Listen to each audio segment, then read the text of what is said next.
Aqui é o professor Medeiros, do canal Memorizando Direito. Nossos vídeos são para você, estudante, de ensino médio ou universitário que se prepara para exames, concursos ou que simplesmente deseja aprender de forma mais eficaz. No vídeo de hoje, você vai aprender com o mestre Dr. Lai Ribeiro a importância de ser um autodidata. Vamos ao vídeo, espero que gostem. Nós somos constantes aprendizes. Essa é a grande verdade. Nós somos hoje eternos aprendizes. Antigamente a gente se formava, colocava o diploma na parede e vivia às custas dele. Hoje não dá. Hoje a gente tem que estar constantemente aprendendo coisas novas. Eu sei que você já é bom, mas você pode ficar melhor ainda. Ficar melhor para quê? Porque à medida que você vai enfrentando os problemas da vida, se você tem problemas e você tem uma capacidade cognitiva de resolver os problemas, na realidade você não tem problemas. Você está apenas vivendo, porque a vida é ter problemas. É só o pessoal que mora no cemitério que não tem problemas. Porque viver é resolver problemas. À medida que eu vou aumentando a minha habilidade de resolver problemas, à medida que eu vou melhorando a minha capacidade cognitiva, aquilo que era problema deixa de ser problema, porque eu já tenho a solução. O Frederick Heisroth, do MIT, escreveu na revista Spectrum que se você analisar os atributos das decisões profissionais até o ano 2030, o que vai ser importante para um profissional saber, ele determinou que mais de 85% vai depender da intuição e da percepção. Agora eu pergunto para você, qual foi a última aula que você teve de intuição? Ou qual foi o último ensinamento que você teve de percepção?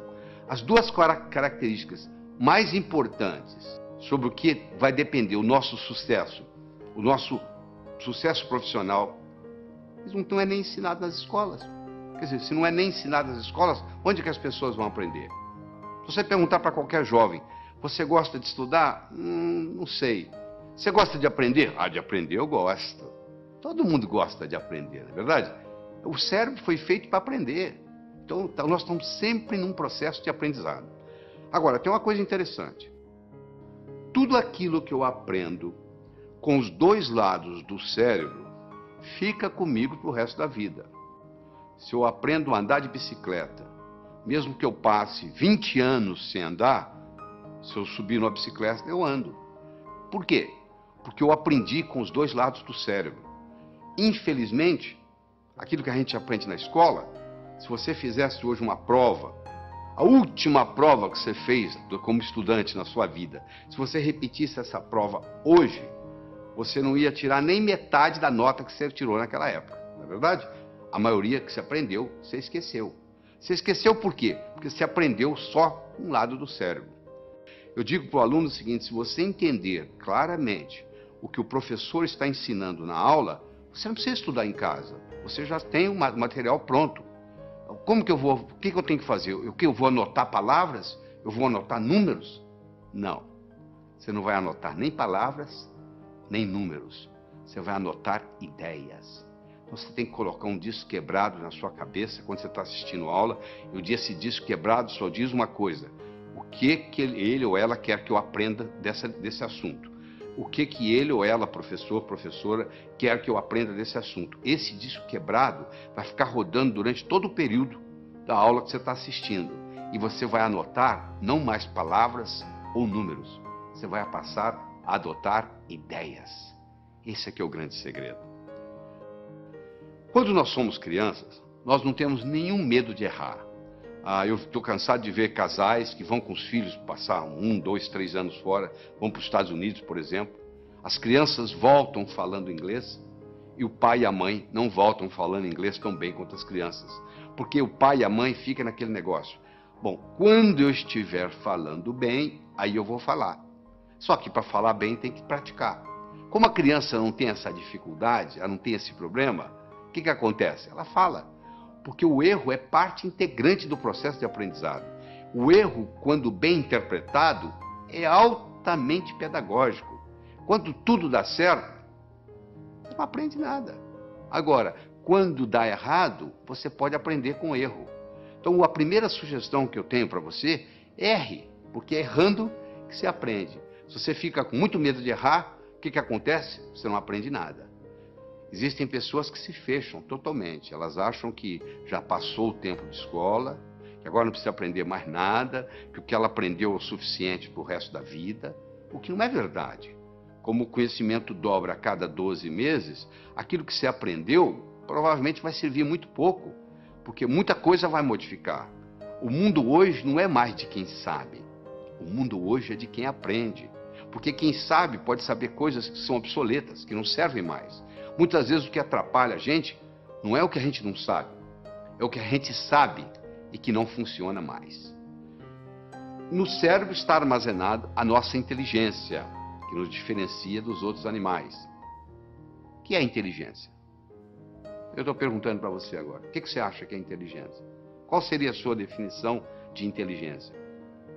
Deixa eu lhe dar uma definição de trabalho. Inteligência é a habilidade em fazer distinções, fazendo visível o invisível e com isso podendo intervir. Aquele que pode ver o invisível pode fazer o impossível. O que eu quero dizer com isso? Se eu consigo ver algo que você não consegue, eu consigo fazer algo que você não consegue. No processo de aprender, tem 3 modos básicos. Ou a gente aprende olhando, ou a gente aprende escutando, ou a gente aprende fazendo. Nem todo mundo aprende do mesmo modo. Tem pessoas que são visuais. Bate o olho, está resolvido. Tem pessoas que são auditivas, só precisa escutar. E tem pessoas que precisam fazer. Então você pergunta assim, tomar nota em sala de aula é bom ou ruim? Eu falo, depende do seu tipo de aprender. Se você é o tipo de sinestésico de aprender, tomar nota em sala de aula vai te fazer uma diferença enorme, porque você tem que estar anotando. Agora, se você é do tipo visual ou do tipo auditivo, já não faz muita diferença. Todos os estudos feitos até agora, em todos os países onde foi feito, não existe nenhuma correlação entre a nota que se tira na escola e o sucesso que se tem na vida. Em outras palavras, eu posso ter um estudante medíocre, que vai ser um grande empresário, ou eu posso ter um CDF, que não vai dar nada na vida. Não existe nenhuma correlação. É importante você pensar isso. Por que não existe uma correlação? O Dr. Hicks fez isso nos Estados Unidos e provou que não havia nenhuma correlação e outros repetiram esses estudos no mundo todo. Por que não existe? Porque talvez a escola esteja ensinando coisas que não têm muita aplicabilidade. Eu digo sempre o seguinte, às vezes o que cai na prova não cai na vida. Quer dizer, você estuda aquilo de uma forma para fazer na prova e depois não tem nenhuma aplicabilidade na vida. O homem não constrói fora de si nada que não tenha dentro de si. Se eu não tiver um conhecimento pragmático para executar, às vezes o conhecimento que eu tenho ele é abstrato, ele é um conhecimento do pescoço para cima, ele não tem muito impacto na minha vida.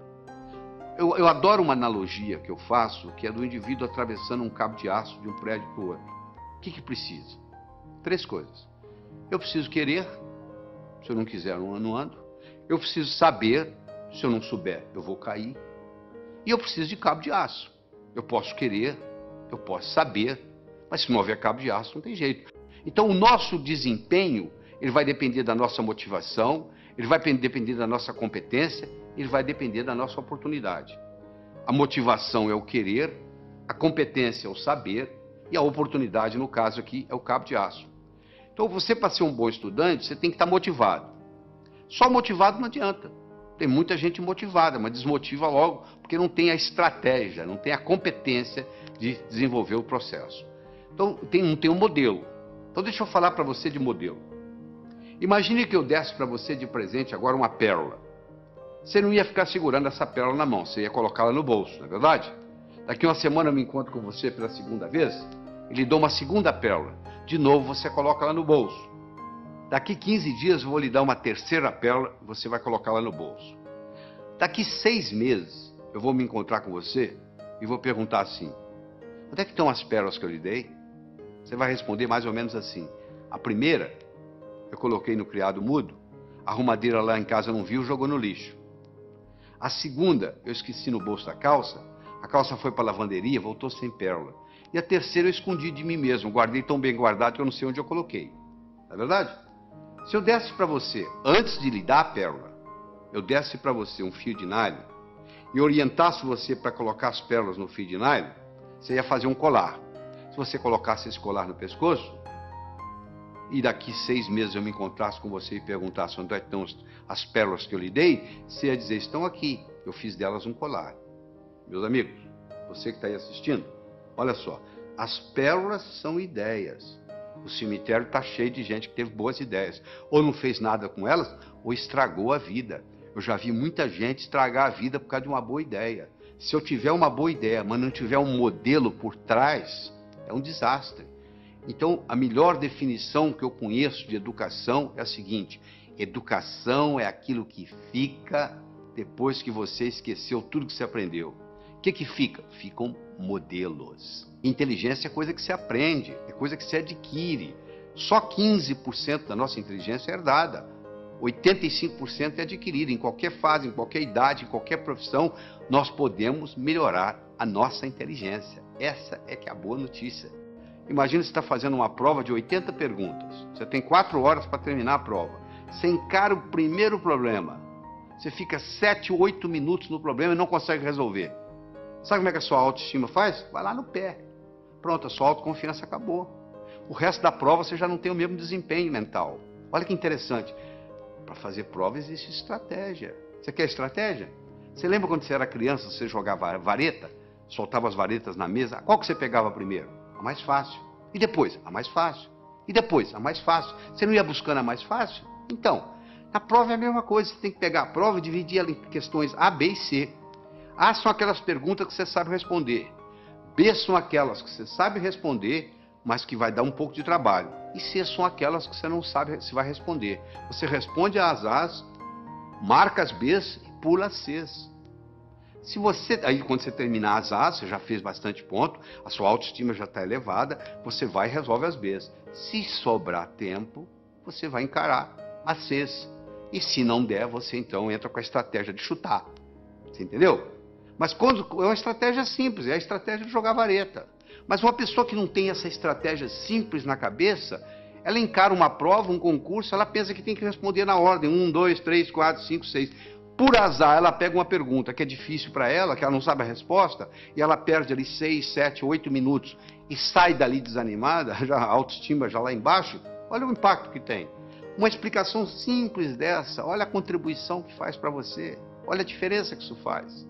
Então, uma pessoa pode muito bem melhorar sua capacidade de raciocínio.